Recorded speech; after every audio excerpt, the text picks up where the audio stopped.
For those with good taste.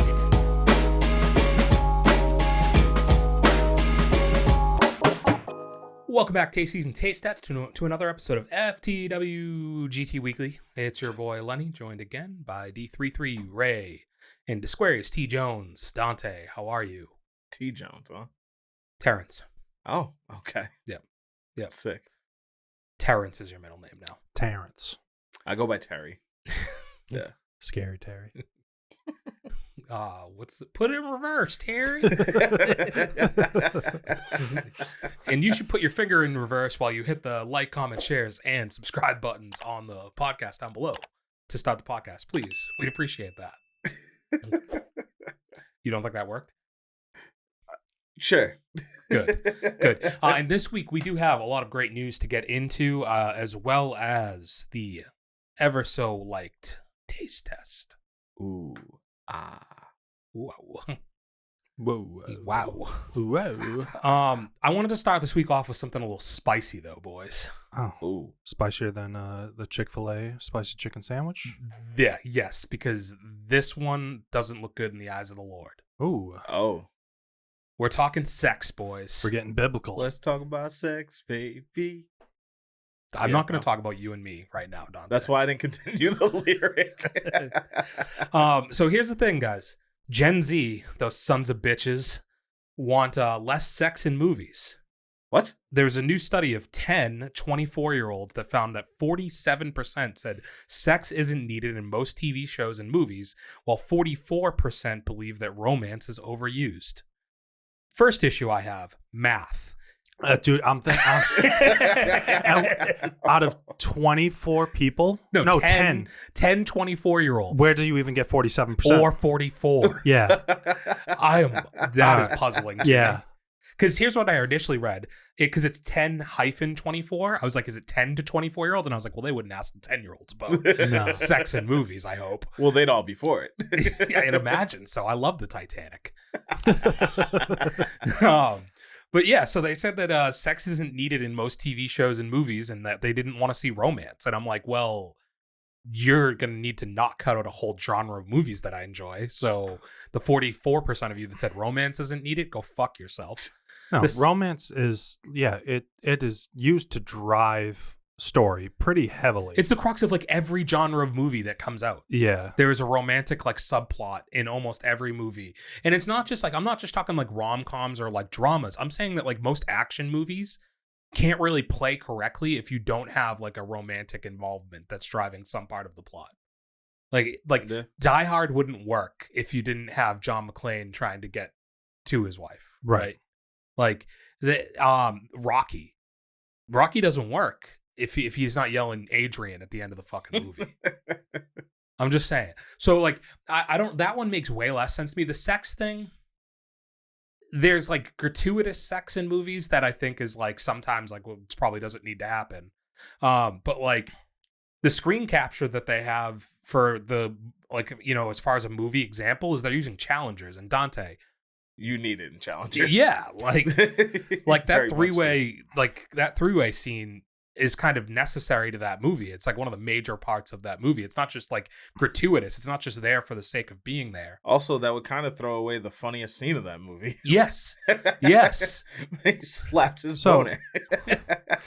Yeah, if it's used to obviously like further like the actual story, then sure. But like, I mean, to I guess the credit of these Gen Z people, all 10 of them, obviously, we all just saw The Crow recently. There's a sex scene in that movie that just doesn't need to be there. Yeah, you could have just done a bunch of kissing and them sitting in the tub naked. Yeah, like it just didn't further. And as I was watching it, I was just like, this is just here for the shock value of. But at the same time, it's like that's not like a raunchy, like it's like a 2-second thing of like a man's bare ass on top of a girl. Yeah, it's pretty vanilla. You know? I think the interesting one, I saw this thing recently where, you remember Sydney Sweeney did SNL? Mm-hmm. And in one of the skits for SNL, they had to do like a romantic scene. And the guy who was doing the scene with her was like, hey, like, let me know if anything makes you uncomfortable. And you know how they have like a coordinator now that's there for like making people feel comfortable during sex scenes. in movies. I forget what the technical position is called that they have. Missionary, maybe. Thanks, A Dante. fluffer? Yeah. But yeah, I forget what the job title is. But she was like, "Yeah, dude, I'm not gonna get uncomfortable. Like, I'm in Euphoria." Like, was her exact answer to this dude, which makes perfect sense. And you want to talk about gratuitous sex scenes? The show Euphoria might be like tops of the list, but she's like openly like, "Yeah, I'm not gonna stop doing like nude scenes and naked scenes in my movies. Like, I don't feel like I have to. If I wasn't comfortable with it, I wouldn't do it." And that's kind of where I don't know, like it's up to the director to decide whether or not they want it. And I guess it's up to you to decide whether or not you want to see it or not. But like, I think like being like, yeah, we just don't need it in movies. It's like some movies, it does enhance it. And honestly, create star power too, because like, is Sydney Sweeney the star that she is? No offense to her. Like, I don't mean this to be as crass as maybe it sounds, but like without like doing Euphoria and some of the stuff that she did in Euphoria, I don't think she necessarily has the fame that she has now. We can agree. Yeah, that definitely sparked an interest for her that then she was able to flesh out to be like, hey, I can do more. Yeah, I think it gave her a platform to now where like I think people see Immaculate and they're like, well, like, no, she's actually like a good actress. Yeah. But like she did some of these other roles and she's good in Euphoria too, for that matter. But like there's specific gifts from Euphoria that are very much like there's a reason why they're there, you know? Yeah. Oh, I think it's I don't think 10 people is a good enough sample size either. Like, No. that's such a weird one. But do you think if they had have done the same thing with like 30-year-olds, like they would have had a different opinion? Like, is this just that movement towards like, I don't want to say it's woke, but I guess it's the easiest way to put it, to where like I don't want to see like girls objectified in my movies anymore. Like, It is that like kind of 10 they pick, you know? yeah? Is that like kind of the take here though? Is that why like these 20-year-olds would be saying that? I mean, I think it also, like, it just, between a small sample size and also you have no idea what any of these people's, like, backlog of movies that they've seen. Yeah. Like, are they, like, just, have they watched cartoon movies, essentially, or animated movies, and then now, like, they're just kind of starting to watch some stuff and, like, they don't like it? I don't know. What was like the scene? What was the sex scene in a movie that made them uncomfortable? I've said this recently. I know what the most uncomfortable sex scene I've ever seen in a movie was 1997's The General's Daughter. I saw it when I was like 8 or 9 years old in the movie theater, and it like crippled me for movies for a long time because it's an R-word scene in the middle of like a military campus or something like that, and they're investigating who did it. And like they show you the scene, and I was way too young to have seen what I saw. Like I was fucked up for weeks off that. Yeah, that's tough. Yeah, that. But at the same time, I would retrospectively looking back on it, because I didn't understand this when I was a kid. Like, you're supposed to hate that scene. Like, it's there. Right. It's there for the plot of the movie. It is supposed to be disgusting. Like, but it's like that's not. I wouldn't say that shouldn't be there. I think that like. They have a warning before no, it was before we'll talk about Blink Twice, but like so right before Blink Twice, we'll get into the review of that and trigger warnings and whatnot. Yeah, it said like trigger warning, there's going to be sexually aggressive scenes, or whatever in this movie. And they like let you know ahead of time. Like, I think that like you should do something like that before a movie that's going to have that stuff. I don't have a problem with that, like to let your audience know that like this is a work of fiction. Some of this may make you feel uncomfortable. It's your chance to get out now, But I still think that there's a place for that to be made. Like, not all movies are supposed like movies are for a wide audience and variety of people, and that's going back to like we're talking to 10 people and doing a survey isn't fair. Right. And I wonder if the way you get to 44% and 47% is just like they had like a I don't care button on the survey, or like indifferent, instead of just like yes or no. It was rate out of like 1 through 10 or 5 stars or something. But even still, and it was at 5 men and 5 women. Like, I think like all of those things are gonna greatly decide like how you feel about stuff. Where did you find this article? Well, as Dante knows, I mainly read headlines. But the article is sourced from Hollywood Reporter. So, like, A site. whether or not they're reputable or not. I mean, you know. Hollywood Reporter, I'm pretty sure is. Double check. You want to pull up the article, Dante, on Hollywood Reporter, and see if maybe look up like Hollywood Reporter Gen Z sex. Boy, imagine what we could get in that search. Jesus Christ. All right, yeah, cool. That pulled it up. I was scared, actually. Conducted by UCLA. That's Oh, a college? between the ages of 10 and 24. Oh, so it's between the 8. So I was. They asked 10-year-olds if they want sex in movies. Okay, well, this is where we got the. If you read what I have here, though, Dave, doesn't it look like it said like they surveyed 10, 24-year-olds? Like I said, there's like a hyphen in between it. No, I mean it reads as the ages 10 to 24, but like Why would you? I think It was actually 1,500 people surveyed. okay, so Math works. percentages might work, yeah. But yeah, who needs to go to jail for asking 10-year-olds about like sex in movies? Yeah, like I think the 13-year-olds were like, fuck yeah, I want tons of sex in my movies. But the 10-year-olds probably like, Shrek wouldn't really work with like that ogre fucking that girl. Or that donkey fucking that dragon. Yeah, exactly. Like that, though. I don't need that in my film, is what they were saying. Yeah. They said also 44% say they agree with a statement saying they would rather clean the toilet than go on an online date. So I don't know if I really trust the people they're surveying here. Well, okay. Can we clarify something?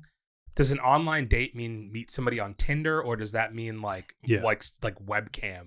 Oh, I didn't even think of it that way. I was thinking like Tinder.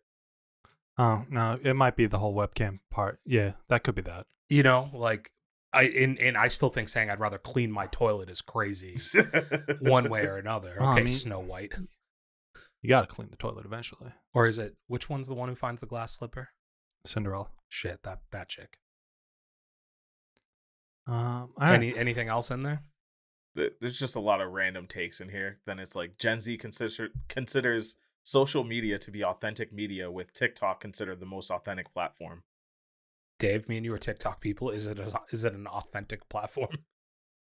I think so. Okay. I mean, it depends what side of TikTok you're on, because there's like obviously like crazy amount of like little hidden subgenres, but like, what does authentic social media mean? So I have no idea. I mean, all right, you think of Facebook, full of fake news and just like hidden agendas. Instagram, I think, is a false reality that people share. Basically, it's just pictures of like the best parts of our lives, and for the most part, like, you know, just like Instagram models and stuff like that.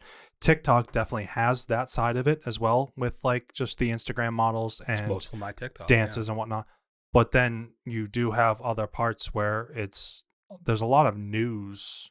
But so like I would consider Twitter to be better for news personally. I don't think. No, I mean nowadays too. I think both algorithms. Well, so I think like the little like boxes that pop up on the bottom letting you know if stuff is true or not true. Like I think that's one of the better things Elon's done. Right, is like they literally are able to vet out and tell you like. But he is himself fake. also just shares fake stuff that. Yeah. And then he gets called out for it, though, doesn't he? And his little boxes. I don't know. I don't. But like, really I think that like I understand what you're saying with TikTok. I just think that both TikTok and Twitter's algorithms are catered towards whatever you like or read, and that's mainly you're getting that side of it. Like Twitter is toxic in the sense that like it's geared one way or another, and everything's left to right now, basically, like on the internet, unfortunately. You're just getting the extremes on both ends, and like, but I think that I don't know how authentic I think that is either, and I think you get that on TikTok quite the same too.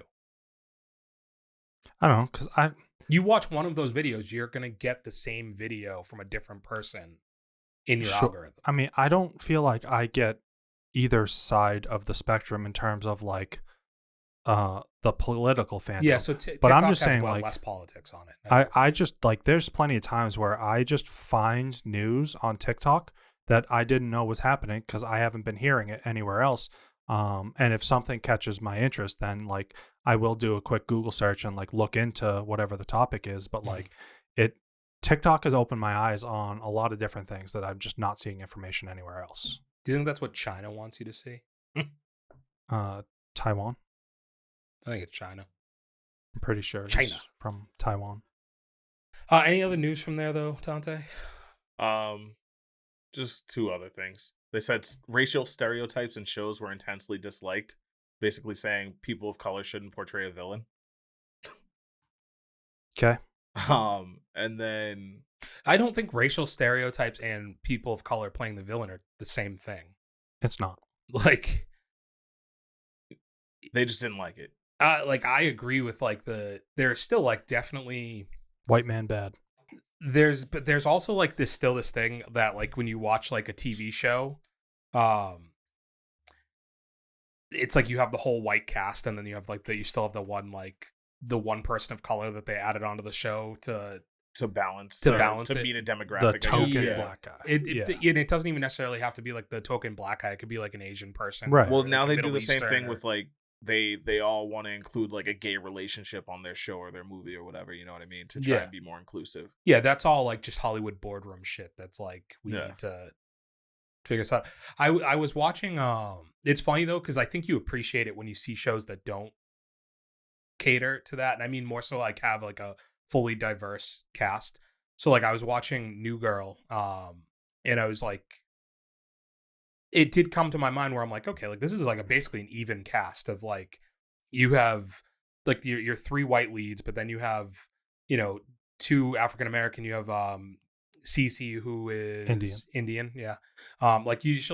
They balanced it pretty well. In each character, they don't play stereotypical anything characters necessarily. Like maybe Jess I would say Jess and Schmidt are is kind of stereotypical. in a way. So their three whites are stereotypical, but like Winston is not a stereotype really at all in that show. Coach is maybe a little bit. Kinda. I don't know anything Oh. like CC. But yeah, I think that's just a weird question. Like, so like, what was the percentage you said? Of what? The Stereotypes. people that don't like. Oh, there was no percentage for that. So the question is just like those people. Like, do you want to see? Was it just a minority as a villain, and they're just like no? Because I don't think it matters as long as the story they do it well. the story Yeah. is there. I think Like- the problem is like a lot of people have the whole idea in their head that like everything's racist, right? So like if I see anything negative about a minority, that's racist. Whereas in reality, like if you want to get rid of racism, you just got to stop paying attention to that shit and let it Yeah. not matter. I mean, the vast majority of like Stereotypical villains or bad guys are like what? White Englishmen or white Russian The men? guy we were just talking about in The Crow, like I said, like to me is like a generic bad guy I've seen in a bunch of B-level movies. So like again, and just to, I guess I don't know, like bring up Die Hard again. So these guys just don't want Die Hard to ever be made. Like Die Hard can't be made without the romantic interest between John McClane and his wife. It also can't be made with, or I guess it is made with. I'm not making my point here because it is not a minority bad guy. There is one. I was Yeah. wondering where you There were is going. one minority bad yeah, guy. so the computer guy. But we Oh. also have our minority hero, the cop. Yeah, you're right. You're right. Balancing the scales. Oh, Carl Winslow. Yeah. Yeah. Yeah. He's right. He's somewhere up here. No, here on the table. Yeah, he's there.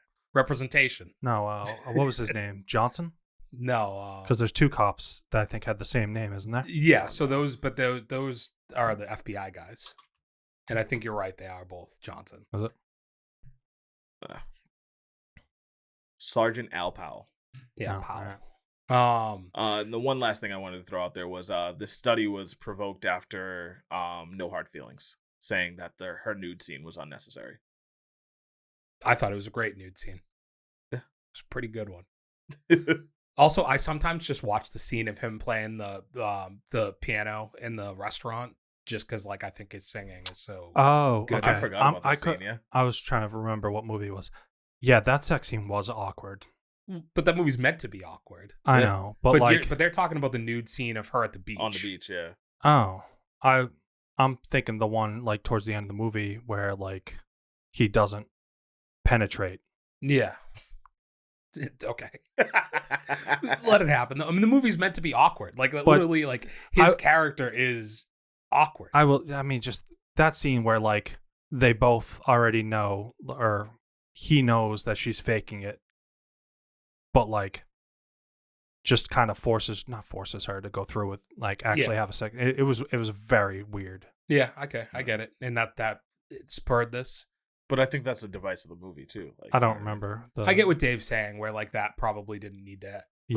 Like it wasn't like it was R-wordy in a way, because like he's being manipulated, but then in turn manipulates her back to get sex out of her. Yeah, I get that part of it. I don't know. I think the whole thing is like a little. Everything about that article screams like agenda to me, between like sex and gratuitous and then like racial stuff, and like it's just like hitting all the major topics that you could hit. Okay, next up, Dave, I didn't know when we talked about Lord of the Rings, the new movie, that it's animated. I didn't know that either. It's animated, Dante. What? Yeah, it's an animated movie. It's set like 100 or so years, I think, before like the Battle of Helm's Deep area. Does this make you more interested or less interested than if it had have been a live action? I mean, I already knew about it last week when we talked about it. So. Just decided not to share, huh? Dante, do you care more or less that it's... I mean, I was indifferent to begin with, so I think my level of caring is about the same. I think I care less, but I don't know. Like, I think the Lord of the Rings might have played out at this point. I mean, we also have season 2 of The Rings of Power as of today, starting, in 2 days. Which nobody liked that show, right? I mean, it got a second season. Yeah, I just feel like I never got good reviews out of that one. The Acolyte's already canceled, and this got a season 2, so... Yeah. I mean, like, I think that the Lord of the Rings fan base is a bit more forgiving. I think, based on seeing the trailer for season 2 of The Rings of Power, it kind of feels like a lot of like what a lot of the fans were upset about in season 1 seemed to be kind of like a little bit fixed with how they're transitioning into season 2. I don't know. It seems like they might be kind of going back to a little bit more of the source material, and that there's going to be a good amount of action in this. Dante, how would you feel about the TV show The Rings of Power, but if it starred the cast of the TV show Power? I don't think it makes sense. Be funny though. It has a chance to be a hit. Taraji P. Henson as Galadriel. Yeah, sure. Yeah, sure. 50 Cent somewhere in there. Yeah. Is she in that? She was in like season 1, wasn't she? I think you're thinking of Empire. Oh, that's yep. Don't let that survey hear about you, Dave. Nope.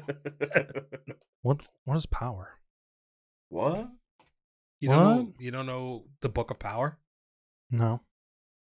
It's got like 4 different versions of the show, right, Dante? Yeah. Like Black Mirror? No. Oh, well. No, because it's not an anthology piece. There's probably a mirror in it. Sure. Somebody might have looked into it. Anyways. Next news. Did you know that there is a TV show spinoff for the Has Fallen franchise coming out? Really? Called Paris Has Fallen. Okay. Gerard Butler? No. Mm. No, that's the biggest miss for me here. Because have you remembered in recent memory we've gotten Rush Hour had a TV show? I completely forgot about that. Rush Hour had a TV show. Yeah. You had Lethal Weapon had a TV show. Didn't ever hear about that. They did. There was a lot of controversy with that one. They had to recast the Riggs character, I think, in like the 3rd season because the main actor had issues. Okay. You had a Bourne TV show that was called Treadstone. Don't remember that either. There's several of these like, hey, let's take this like movie franchise and make a TV show out of it, but let's like not utilize the stars from the TV show to do it. And so this looks like it's going to be on like CBS or something, looking at the poster for it. And I just imagine that it's going to be very like generic in its operation, which disappoints me. And I'd rather just get another Has Fallen movie as opposed to them trying to get me to watch a TV show. And now, like, it doesn't say what network. I think I wouldn't hate this so much if it was going to be like a Netflix release. Or if it was on like Amazon Prime, like another like Jack Reacher type thing. Yeah, I just don't want to watch like Ooh, Reacher was good though. Reacher's fantastic. Yeah. I just don't want another like week to week like this is something I'd like to see kind of in its entirety. Like just sit down and watch it as opposed to like wait week to week on it. I mean, I guess this as a TV show to me just sounds like 24. Yeah, like exactly. Yeah. Exactly. 100% agree. Speaking of Reacher though, did you see it was a couple weeks ago they're like shutting down production of like Amazon or movie studios or something? No. And there's some like talks of like Reacher's gonna get the third season. No. It's this and then the Jack Ryan show. Like there's still like there's shows on it that like people are like, well, I want more of that, but they don't know if they're gonna end up doing them because they need to cut down costs. They said. Granted, Amazon has more money. It's than Amazon. God. Yeah. Like Yeah, what the fuck? I don't get it. Isn't he trying to buy the Celtics right now? No. Well, so what's his name? Bill Simmons said that Bezos was talking about buying the Celtics, but like then other people have been like Bill Simmons is the only one reporting that, so it's probably not true. Got it. And I saw some controversy saying that like Bill Simmons' contract is coming up with the Ringer, and he's using that to try and drum up numbers to try and like support his thing. But then like somebody else was like, oh, like Bill Simmons is talking about stories about the Celtics to drum up interest. Like that's 90% of his contract anyways. So like, why is this special as opposed to anything else he does? Next up, do you guys remember the 1997 hit movie Anaconda featuring Jennifer Lopez and Ice Cube? John Voight. And John Voight. Generic bad guy, John Voight. Yeah. So there is talks of a new Anaconda movie. Starring Nicki Minaj? No, that would actually be perfect casting. Man, it's remakes and reboots. So all over the place. The film is going to follow a group of friends facing a midlife crisis who decide to to go to the rainforest and remake their favorite movies from their youth. The movie is in talks to star Jack Black and Paul Rudd. Hard out, man. Like I just like cool. I like both of those guys, but this just nah. Why? Yeah, like if you're gonna remake Anaconda, like remake action movie Anaconda, right? I don't get it. This one doesn't work for me. Nope. Maybe I'll wait and see the trailer for it. Like Jack Black would work as a small role in an Anaconda movie, but like Paul Rudd doesn't work as like the lead in an Anaconda movie, and weird, very weird. Yep. You've seen this, right, Dante? Yeah. Okay. Like I can never tell with you. It's usually safer to assume I haven't, but this I have seen. It's great. Dude. Yeah. Like the original was great. Have you guys ever seen the sequel? No. No, I didn't know there was a sequel. It was like 2 or 3. Anaconda 2 something of the Rose. Can you double check for me? Ruby Rose? No, that would also work as an Anaconda movie. Well, I just remember the end of the second Anaconda movie, The Blood Orchid, right? Yeah, The Hunt for the Blood Orchid. Yeah, there we go. And it's like he kicks somebody into like this like pool of fucking snakes all like nesting together. And that's how he gets killed. Huh. Mm-hmm. They do different casts on each one. Yeah. Oh yeah. Jennifer Lopez wasn't coming back for another one of these. She had blown up by this point. Like 97 was like the perfect window, and it was one of those movies that kind of helped her get taken seriously in acting. But then yeah, she had moved on quite a bit, I think, post this. In Did 97. Made in Manhattan come before or after this? After. You like that one? I remember liking it, but I also don't remember much of it. I actually hate Jennifer Lopez's rom-coms. Really? Yeah, like Wedding Planner, Made in Manhattan. She just comes off fake. Yeah, I feel I think she's not a good actress in general. No, really. The only thing that comes to mind that like I enjoyed her in was Selena. So Selena, she was money in that, but that's not a rom-com. No, No. but I would also just like Selena was her first role. Yeah. It might have been, yeah. Wow, Yeah, like she was cast for her likeness looking like Selena. Okay, next up, rom-coms, Dante. A sequel for It Ends With Us is in doubt No, due what? to Blake Lively and Justin Baldini's feud, as Baldini's company Wayfarer, the one is that the one that puts kids in furniture? You're thinking Wayfair. They would have to get the film greenlit, and there's a quote that says there's probably no world where these two will work together ever again. The movie has made $250 million on a $25 million budget. There's a second book, very easy to make a sequel to this, and it may never happen because the two leads hate each other. Suck it up. I would agree. Like I Ask for a higher contract. You know, or sell the rights. Like if you're the company who owns it is his representation or his company. If you're Make the bag off selling it. If this movie just made 1,000% to what it cost to make it, like you get yourself a bigger contract, suck it up, and make the second movie. It's 100%, isn't it? No. Yeah, they just added a 0. 1 0. Yeah, 250 million to 25 million. 100% would be 250 25 million. They would Actually, yeah, he's right. Oh Shit. math. Yeah. All right. You got that. No, wouldn't it be even? They wouldn't have No. made any profit if they If they they made made $25 million budget. It would have they made 50 $250. million.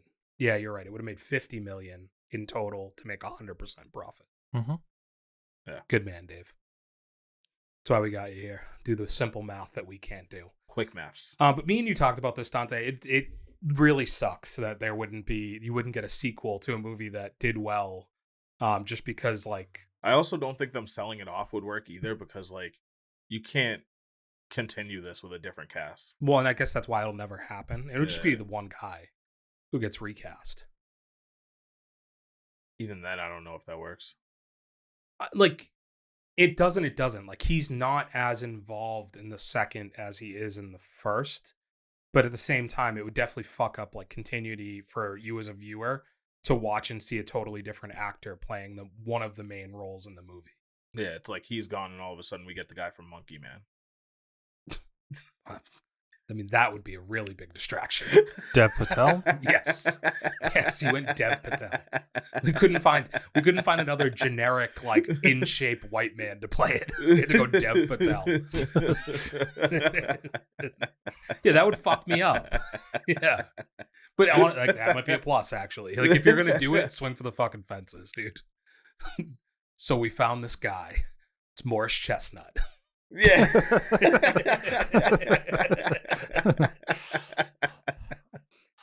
He's been working on his tan, you know? Yeah. And last thing for news, Dave, this is a topic that you'll have some stuff to say because you hate this man. Is it going to be the Edgar Wright movie? No. No? No. Oh, all right. An unnamed Hollywood producer says that Glen Powell is the biggest up-and-coming movie star in a sense that audience go to the movies to see him. Unlike an actor like Ryan Gosling, whose appeal is mostly limited to female audiences, Glenn appeals to both males and females. Nah. Ryan Gosling is that's not. a tough take. Yeah, like, what the fuck? That's rough. Man. I am out for Ryan Gosling every time. Yeah, and to his credit, you're in for Ryan Gosling every time. I'm going out. No, he to came see out. him. Right. He came out of that closet. I'm right. out in the theaters. Might have sounded like you were out on. Nah, but like, yeah. I'm out there. I'm no, with it. Ryan Gosling is an absolute gem, and you know, he is loved by all creeds.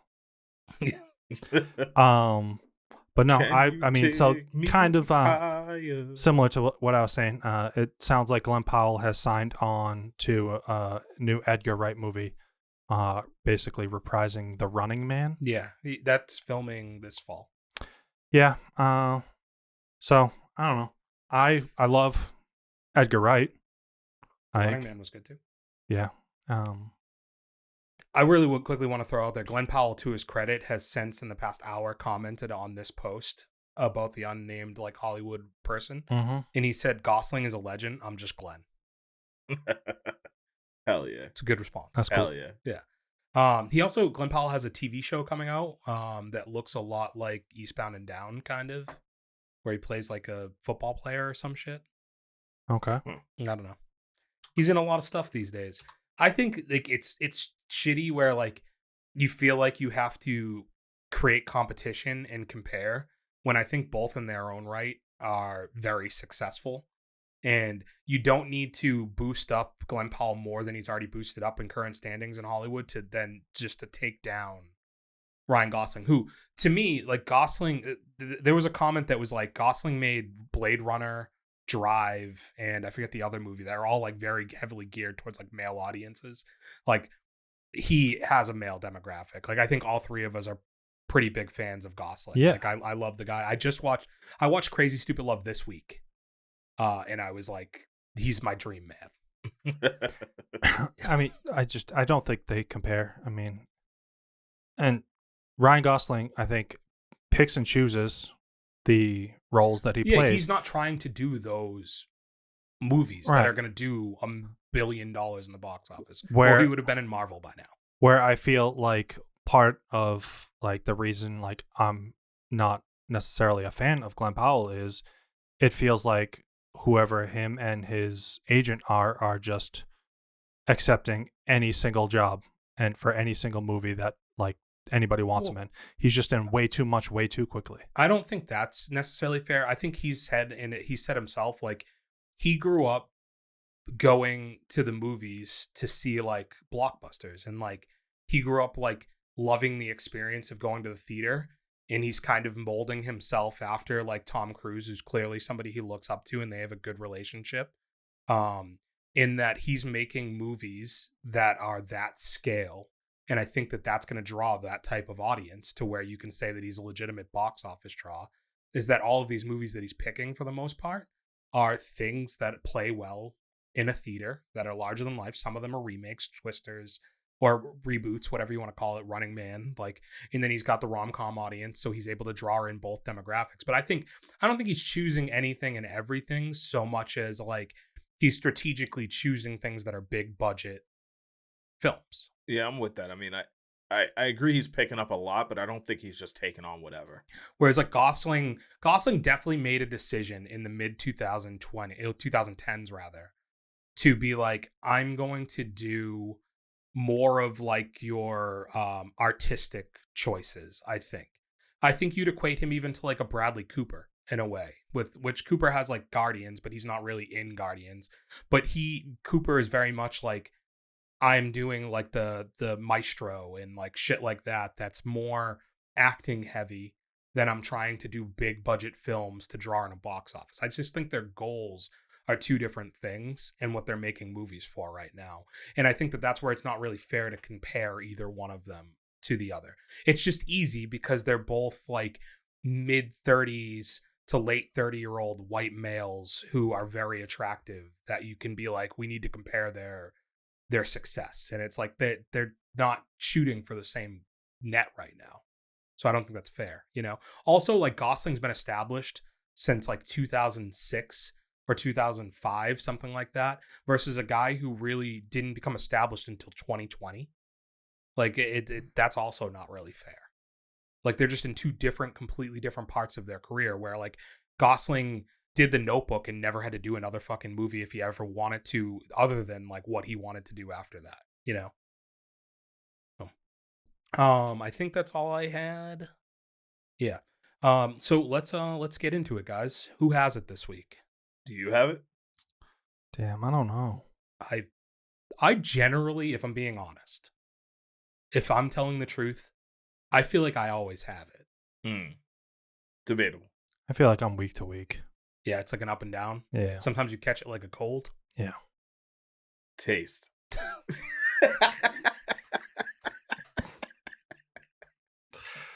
Right. Okay. Taste. If you have it at home, make sure to drop a like, comment, share, and subscribe on the channel.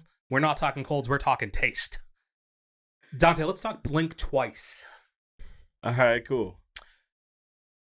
This is like I like this movie.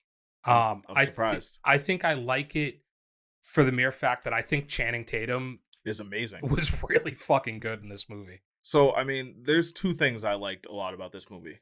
One was Channing Tatum, like, holy shit, like, he finally showed, like, he's, I shouldn't say finally, but like for me, after seeing like Fly Me to the Moon and being like, wow, this was really fucking dry, then watching something like this and reminding me like, holy shit, he's actually like, he deserves to be here. He's a great actor. Yeah, like this is him like acting. Yeah. Like versus him just live like the Jump Streets and the Magic Mikes and like those things that are more just him being himself. It feels like this is very much like this is a totally different role than you get from him. Yeah, exactly. He carried. I think that he was great. The other thing I liked about this movie, I think, was the cinematography. Yes. Like, they did a lot of really interesting angles that, like, were both visually appealing and then also kind of added to the suspense and the uncomfortableness of certain scenes. Yeah, and it's not comparable. Like we talked about Skincare last week. They're not comparable in the sense of the plot or anything. But one of the gripes that we had with Skincare is I feel like it was a movie that was trying to build some kind of tension that never really built anything.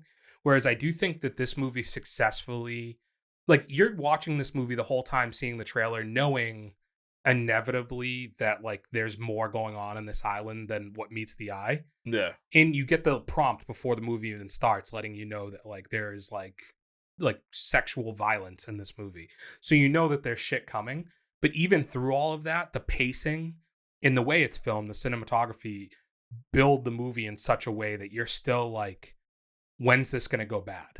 Yeah. You know, like what, like I know that Channing Tatum's a bad guy, but he's playing this reformed version of himself so well that you're like, when is this going to happen? What's really happening here? How are they doing it? You know? Yeah. Because that's one thing they don't give away in the trailer is how they're doing it. You know? I think, you know, starting from his whole like reform thing, did they ever flesh out what he was reforming from? Well, it was something to do with like, it was like your typical Hollywood stuff where like it was something to do with women and like sex and stuff like that is what I gathered from the early parts of the movie where he was doing like, they had the news on with him talking. It was something to do with that. Yeah. There was the rest of the cast. I'm like kind of whatever with like the female lead. I thought she was fine. She was okay. I don't think she was anything like spectacular, but she was fine. I think that this movie's not nearly what it is without Channing Tatum's performance. And I like, to be fair, I liked the cast. Like I think the guy, like the rich guys that were surrounding him, Simon Rex and Haley Joel Osment being two of them, both played their roles really well. Like it just is what you kind of imagine like this sleazy group of friends to be like in a way that are all leeching off of him. And also just a really quick throw credit out there. You said the cinematography. I think a lot of credit needs to be given to Zoe Kravitz. This was her directorial debut, right? Yes, her first movie she's ever directed, and I think that like she hit it out of the park, and she did it with with her significant other. Like she is dating / engaged to Channing Tatum. So like I think that it shows that they have some type of really strong chemistry too, to be able to elicit this performance from him, and for them to have trust in each other to do this. Like I think it says a lot. I was impressed. I was impressed. Like it wasn't perfect by any means. It's not the best thing I've seen this year, but I thought it was a fun way to watch like an hour and 45-minute movie.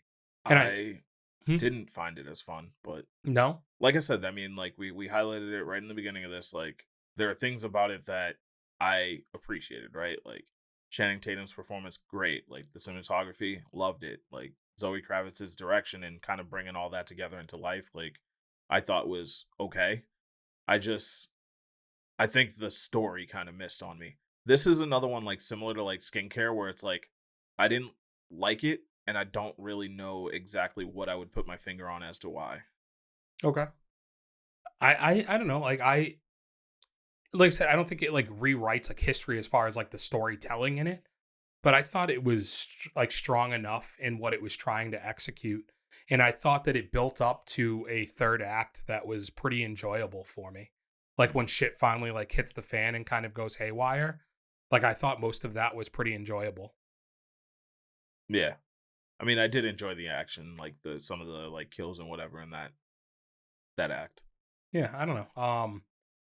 So where did I drop this? So, I mean, it's not like top of my list. It's literally basically dead center on my list.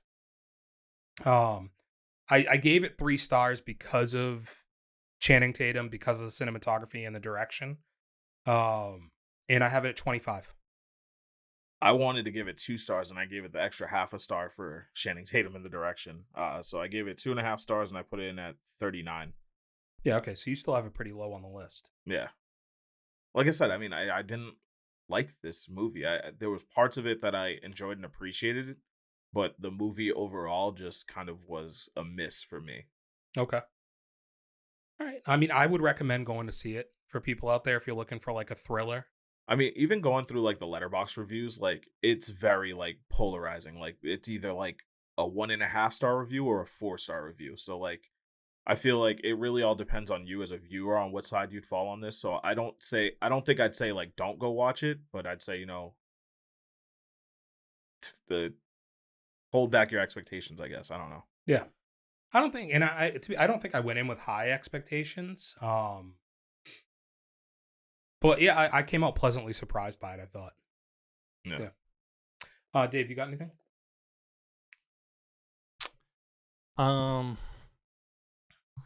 Nothing else in theaters that I've seen. I did watch BlackBerry this past week.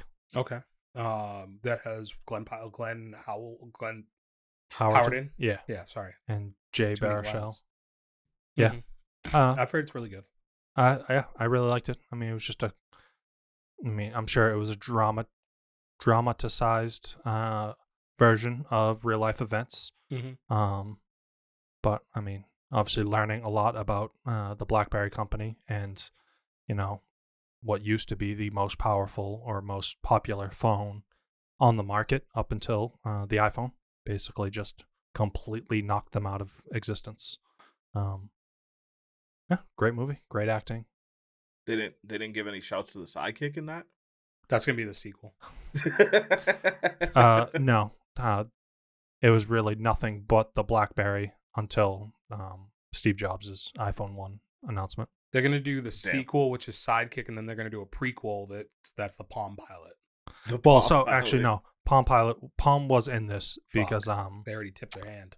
What's his face? Carrie Ells basically plays the CEO of Palm, and at one point they try to purchase the BlackBerry company, to which like they make Palm is like ready to buy them, and essentially BlackBerry has like 1 week to like quadruple their sales so that their company is too expensive. And literally like they were at a point when the amount of sales that they had sold of BlackBerry was already the maximum amount of phones that could be on like a tower. Yeah. And then they said, screw it. Like, let's just make the money. And Glenn Howerton's character just went all across the country, just making sales left and right. And they ended up like quadrupling their sales, but then it essentially their business because they couldn't support the phones that they sold. Right. I didn't really even know that was the reason that BlackBerry. I assume that's one of the reasons that they failed. No, so they ended up fixing that. Like they essentially the main like tech guy that Jay Baruchel plays. I don't remember anybody's name, but Mike. He's like the head engineer who essentially created BlackBerry, created the encryption for BlackBerry, and then also created a way for the cell phone towers of like Verizon and AT&T and whatever singular to hold more phones by like changing the way that like these data encryption messages are like sent through the towers. Minimize the bandwidth that they were using. Okay. You recommend? Yeah, definitely. Okay. What streaming service? I don't remember. Hulu. Yeah, Hulu. Hulu makes me want to upgrade my fucking membership constantly because I just get pumped with fucking 2-minute ads constantly.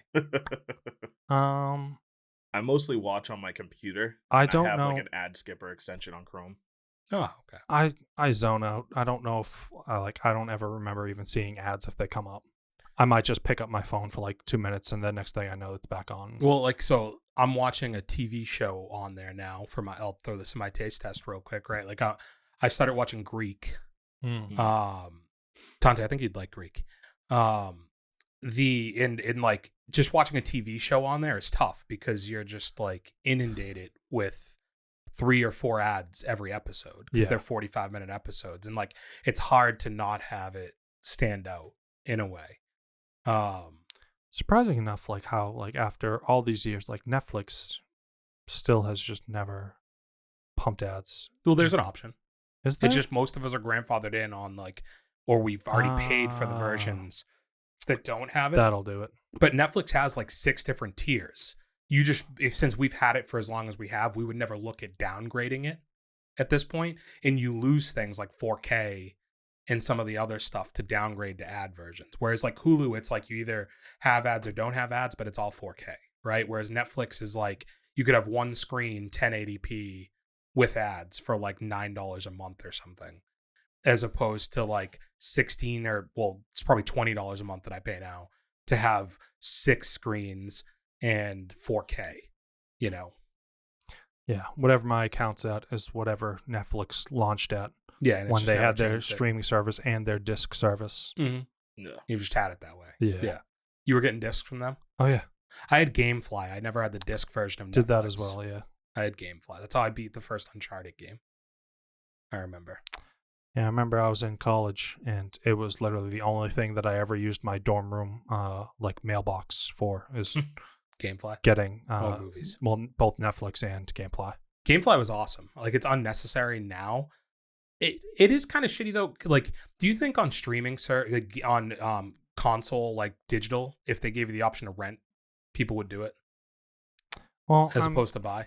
I think that's what like Game Pass is for. Yeah. Yeah, but like Game Pass still doesn't give you every game. No. Like I'm saying, if you could rent, like, because the thing with Gamefly is like after something had been out for a month, you could rent it. Yeah, but then you are also I think that would kill any of the titles that are just like you play it for the storyline and then you're done. Yeah, which is the beauty of Gamefly. It was also a matter of supply and demand, where like if there was a heavily popular game and a lot of people wanted to play it, they might not have any copies left to rent out for you for a couple months. Okay. Yeah, no, that's fair. Like in like I guess the thing with Gamefly is the company themselves. Gamefly was buying the copies of the games, right? So like they were still getting copies purchased, and then you were renting from them. So I understand it's kind of like that Blockbuster idea in a way, but yeah, I don't know, different times. I loved being able to like just certain games to where like, especially, you know, being early 20s, like late teens, not having the money to just buy at the time $50 games or whatever, and being able to just pay like, what was it, like $14 or $15 a month and get access to 2 games a month or something. Yeah. Like I loved that. I'll never forget though. I think one of the games I rented was like the Lego Indiana Jones game. And I would say I probably got like 3/4 of the way through it, and then all of a sudden, like the game was freezing at this exact like scene, like on like a mine cart or something like that, and there was absolutely no way for me to get past it. Like the disc was just scratched or somehow damaged. So I basically went to their website, I notated it, I sent the game back, I requested another one, and they sent me the exact same copy back. And didn't refund you anything. No. Yeah. Sick. Go fuck yourself. Okay, Dante. We still have 2 more movies for us to get into, theater movies, right? Do we? Well, I have one. You have one. Yeah. Do you want to go first? You want me to go first? You can go first. Okay. I went to see Between the Temples, which is a Jason Schwartzman. There's a Josh Schwartzman. There is a Jason Schwartzman. So help me out, Dante. Which one is it? It is Jason Schwartz. Jason Schwartz. Sorry. No, Jason Schwartzman. Oh, okay. Scott Pilgrim versus the World. Yeah. Sure. Yeah. He's also like the nerdy dude in what's the Devon Sawa, was it Hackers or something like that from the late 90s? He's in that? Yeah, he's the bad Shaggy's in that. He's like I don't think it's Hackers. It's Slackers maybe? Oh, yes. Slackers, yeah. Yes. Yeah. Where they steal the test and then he's the one trying to get the girl. Yeah. He's just like that guy in a bunch of 90s movies basically. But so he works as like the person who sings at like a Jewish temple, and he's in like a bad part of his life where his wife has passed away, and he's just like he can't sing anymore, and he ends up meeting this older woman who is his teacher in elementary school, and they become a friend. They gain a friendship, and she wants to get her bar mitzvah. Is it bar or bot mitzvah? Bot mitzvah. That's where I was trying to figure out the pronunciation. Yeah. So she's trying to do that. They grow a relationship through that. And it's like a kind of a dark comedy, and it's not like laugh out loud funny, but it's definitely like amusing throughout it. And it features a couple of the most like uncomfortable scenes that you'll ever watch. So his wife was an author, and she wrote like kind of raunchy like books. And he meets his parents, introduce him to his rabbi's daughter, and they want to set them up to be in a relationship together. And he's going to his wife's gravesite to visit her, and the girl's like, yeah, like I'll meet you there. So she goes to pick him up there, and he has voicemails on his phone, and she's read the wife's book, and she's like, it kind of gets me like aroused reading your wife's book. And she has him play his voicemails from his wife, and his wife would be like writing and get inspired and leave him like very sexual voicemails, and he plays one for the girl, and she like puts the glasses on to look like the wife and literally like fucks him at the gravesite, which is crazy. What? Yeah. Jesus Christ. Yeah, like so like that happens, and you're like, is this really fucking happening right now? What the hell?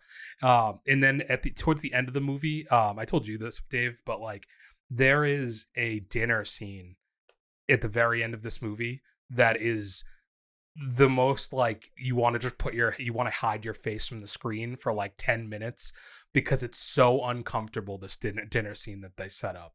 So, And it's like to a point where it puts the movie over the edge for me as far as like what I thought of it, because it was kind of dry for the most part. Like it's enjoyable, but it plays so well into that like uncomfortable like stuff that you're like, this is what that movie's trying to do. Like it's setting out, this is the goal, and they accomplish it at such a level that I really appreciated it. And it was so like, yeah, it was so uncomfortable, the dinner scene at the end, that it kind of put it over the edge for me. I still don't have it ranked like super high. It came in at 39 for me. I did give it 2.5 stars, but I thought it was an enjoyable kind of like, you know, just something a little bit off the beaten path for me to go and see. And I've been saying recently, I've really liked going and seeing a lot of different types of movies, and this is just another one to kind of add to the list for me. I remember like scrolling past that one and being like, I don't know, I kind of maybe would want to watch it, but yeah, it's only playing in Framingham, so like you have to Yeah. kind of make the trek for it. which I said earlier, like I've been kind of liking Framingham, so Yeah. Yeah. And so I'm interested to hear your screen. I assume it was Screen Unseen. yeah. Yeah. So I did Screen Unseen yesterday, and usually Reddit's really good at predicting them, but this one they couldn't pin down. So it was either between 1992, the Tyrese movie, Mm-hmm. or Slingshot. Yep. And I knew what 1992 was, and I really kind of wanted to see that. I had no idea what the fuck Slingshot was. I thought the trailer for Slingshot seemed kind of interesting. Yeah, I mean, I never saw the trailer, but I can imagine it probably just looked like ISS. A little bit, in a way. I mean, different plot, but yeah, a little bit. Yeah. Let me say, I didn't think it was possible, but I found a new worst movie for the year. Yeah, I saw that you rate it like that. Yeah. Why was it so bad? It was just nothing. Like, if you read the plot, like, it makes it sound like there's going to be, like, more, like, action and, like, more on the space voyage. This was, like, just 98% dialogue. So it appears that like they build to a point where they're going to kill each other in the trailer. And that's not really like, that's just all dialogue build. It doesn't have like a real action build up to that. There's, like, some action, but it's, like, so quick, it's, like, whatever. You know what I mean? Yeah. It's more so just to, like, drive, like, the dialogue pieces they're having, right? I guess I can do spoilers, right? Yeah. So basically, like, the whole point of this movie is, you know, they're at a point where, like, resources are diminishing on Earth, and they have this plan to take this spacecraft out to Titan, which is one of Saturn's moons, to scavenge resources. So, you know, in the beginning of this, I'm like, all right, cool. We get, like, a space voyage. Maybe they'll have some trials in, like, their, you know, flight or whatever. But, like, one of the plot devices of the movie is to sustain such a long trip, they have to go into cryo sleep for 90-day periods. And they only basically wake up for like a quick wellness check, make sure they're still on course, and then they go back to sleep. To sedate them when they're in cryo sleep, they have to use some pretty heavy drugs. And I guess the mix on the drugs is too strong to where they come out and they're all delusional and like hallucinating and hearing things, and basically their perception of reality is frayed. And that's supposed to be the whole point of the movie. Okay. So it basically builds up to a whole twist where everything he was thinking was him hallucinating or fake is now positioned to be like, oh, maybe that's reality and what he thinks is real is fake. And it just kind of was like a throwaway ending that by the end of it, I was like, what the fuck did I just waste an hour and 45 minutes of my time for? Not to mention, like, it felt like the longest hour and 45 minutes of my life. Because it's all dialogue. Yeah, like, I watched Oppenheimer, a 3-hour movie that's all dialogue, and this somehow felt just as long. I guess space movies are just missing this year, huh? Dude, if it wasn't for Alien Romulus, space movies would be fucked this year. Do we consider Fly Me to the Moon a space movie? No. Okay. There was nothing in quick. space with that. Well, yeah, there was, but like not really. It wasn't primarily set in space. Well, quite literally, they were flying to the moon. But it wasn't primarily set in space, is I know my what whole you mean. point. I get you. Yeah, it's been a tough year between the two worst movies you have on your list are space movies. Like, dude. I guess it's tough to make good movies when everything is just based in like this one small spaceship. I think my biggest beef, right, is like they tried to set this up like a psychological thriller. Yeah.